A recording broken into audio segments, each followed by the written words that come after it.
But it's just that the love of food for a very long time.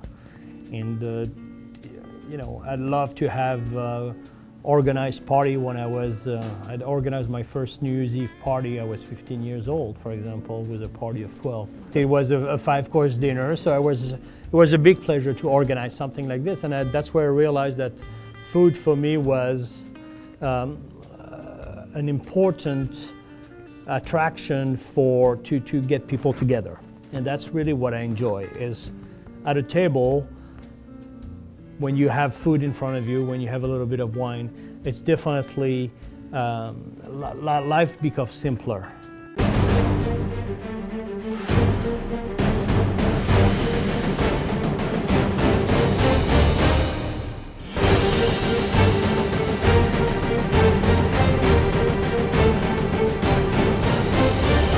Hello, this is Marco Lerock.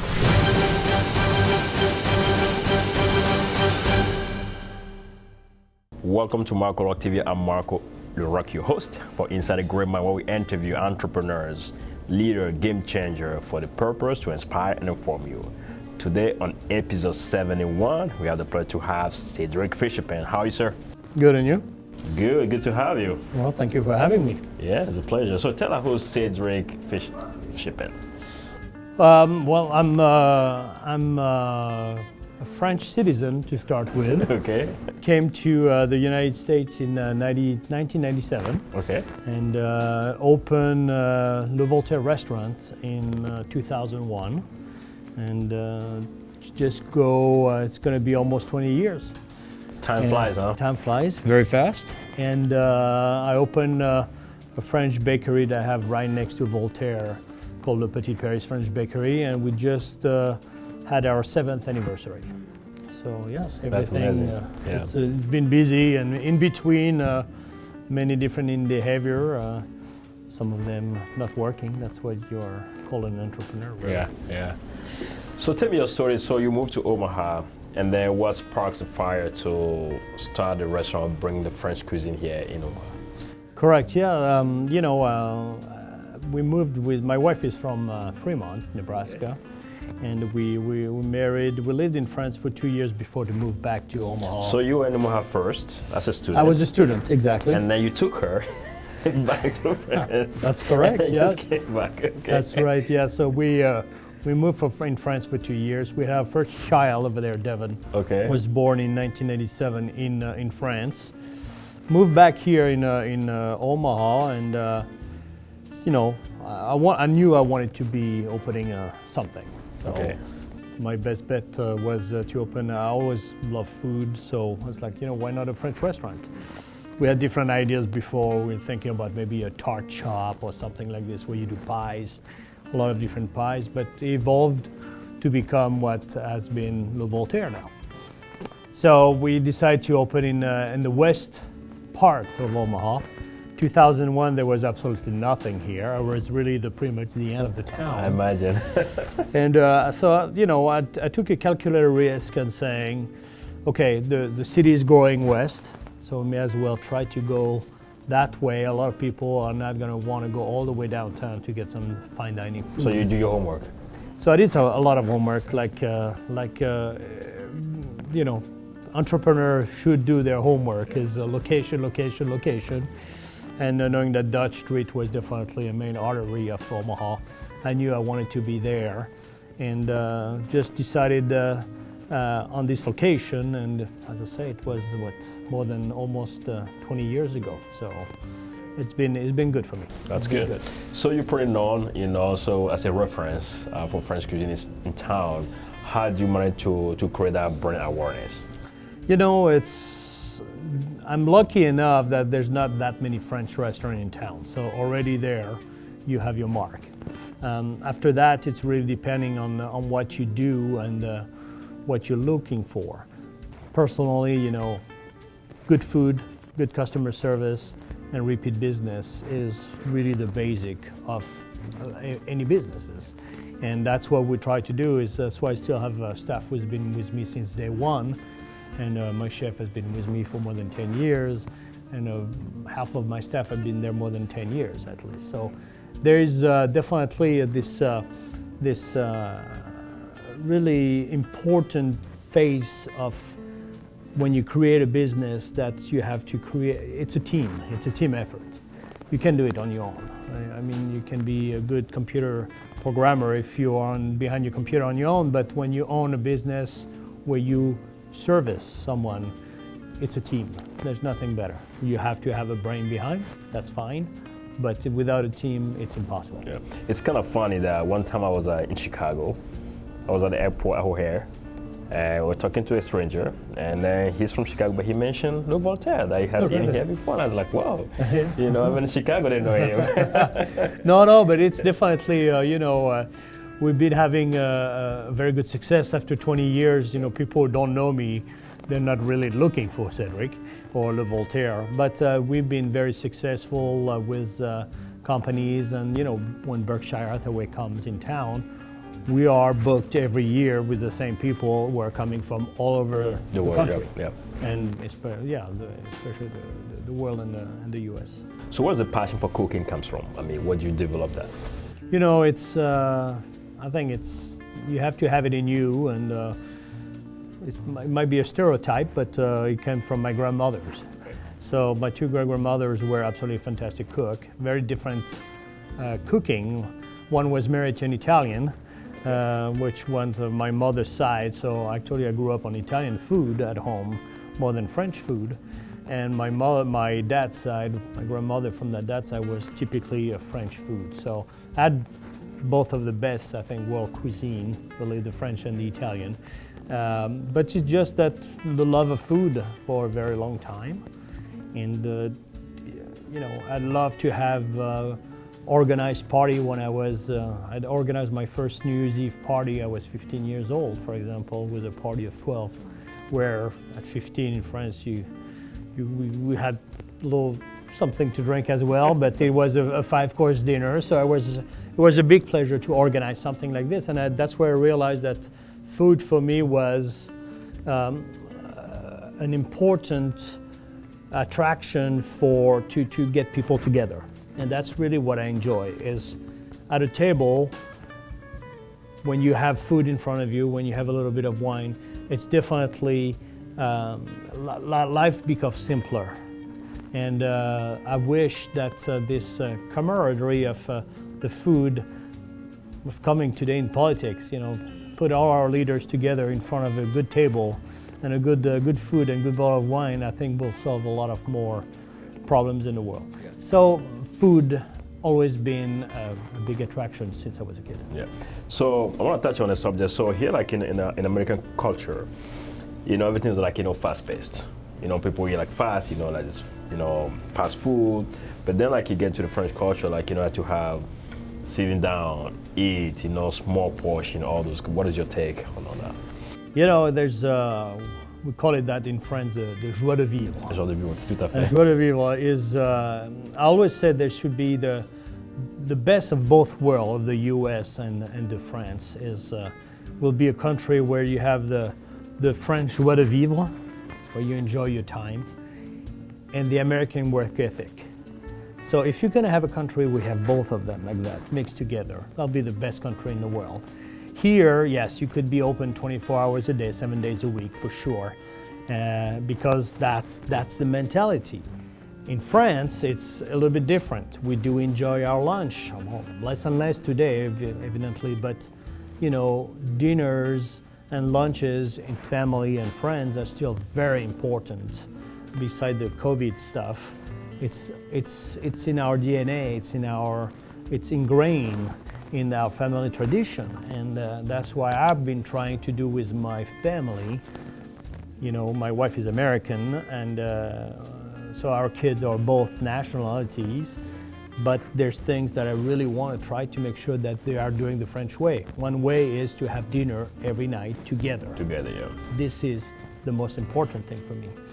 They're realizing it now.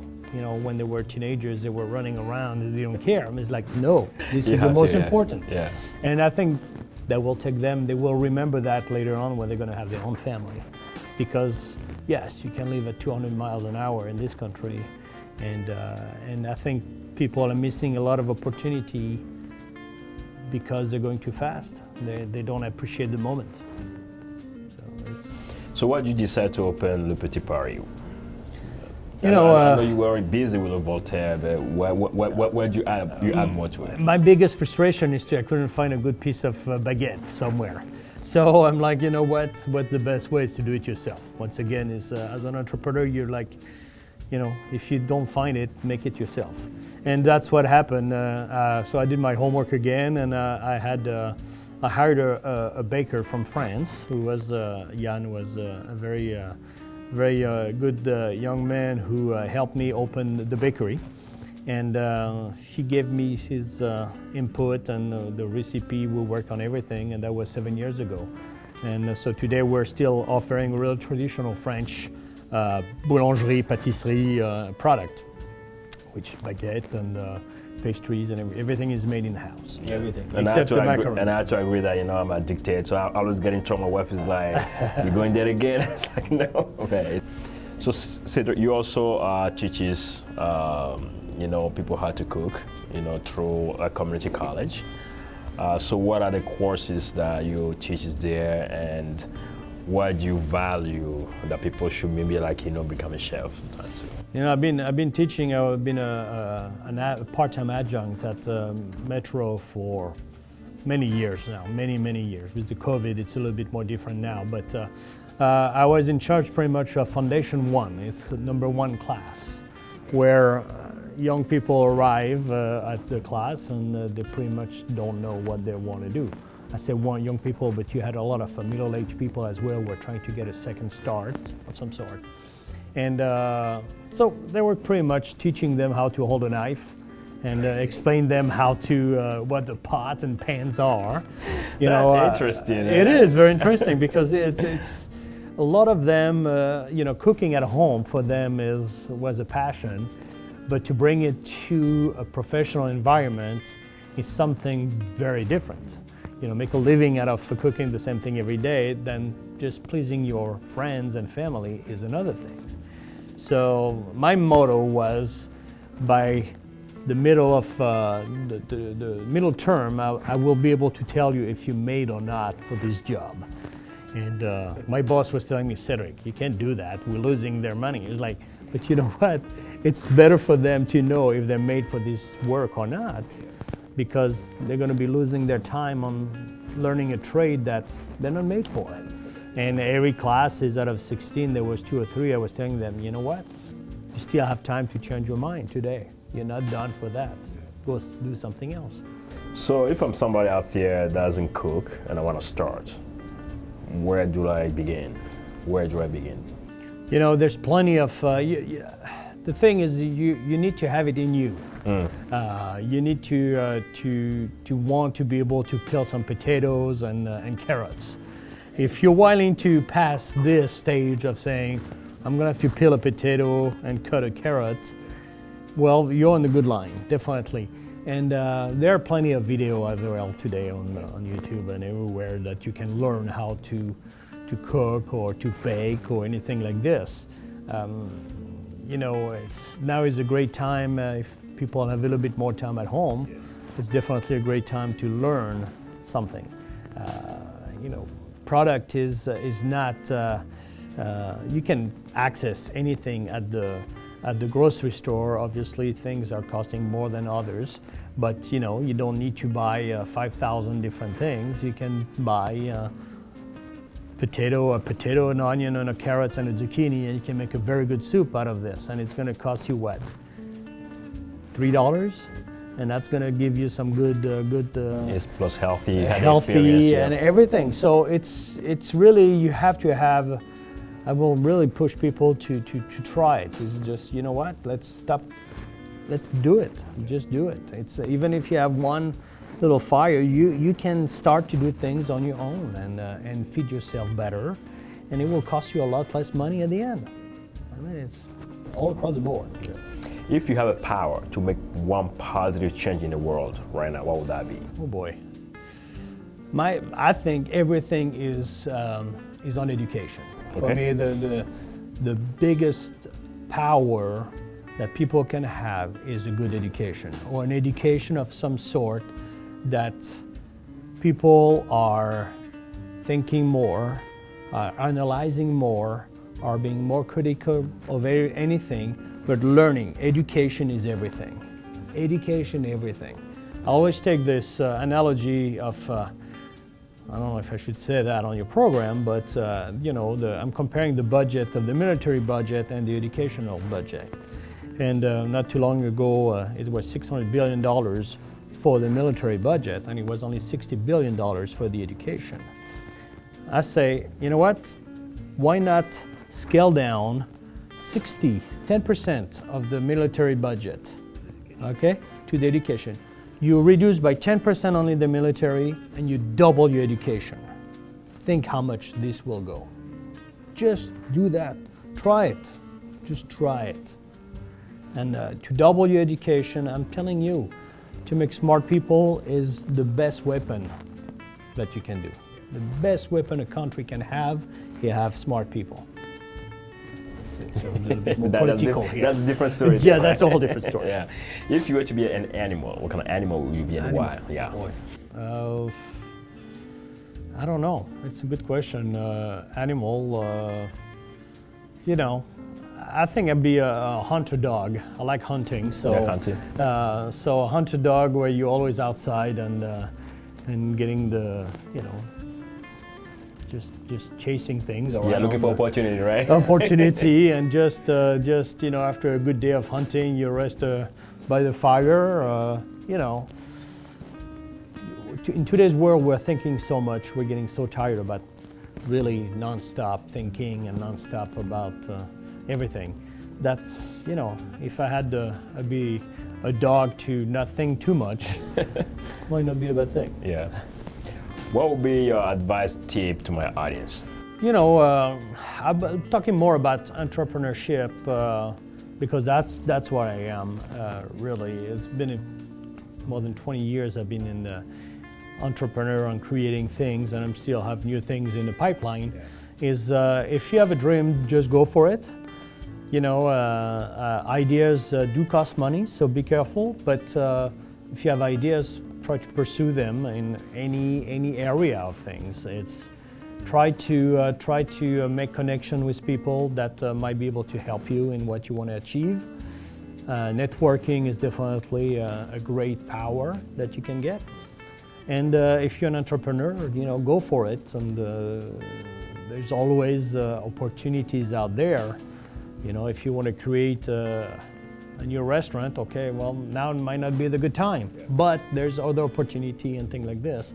So don't be afraid of people telling you, no, it's not a good idea.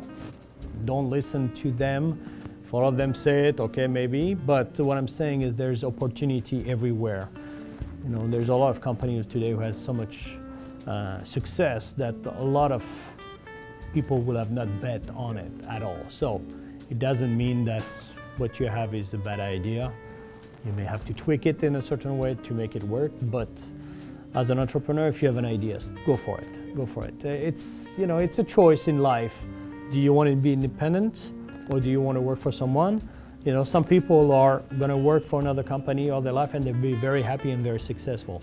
Go for it. Other people will never be happy to have a boss. So open something on your own. Yeah. And be your own boss. Yeah. Cedric, merci beaucoup pour votre temps. Merci. Et pour l'inspiration. Plaisir. Thank you so much for watching episode 71 on Marco Le Rock TV. We'll see you next time.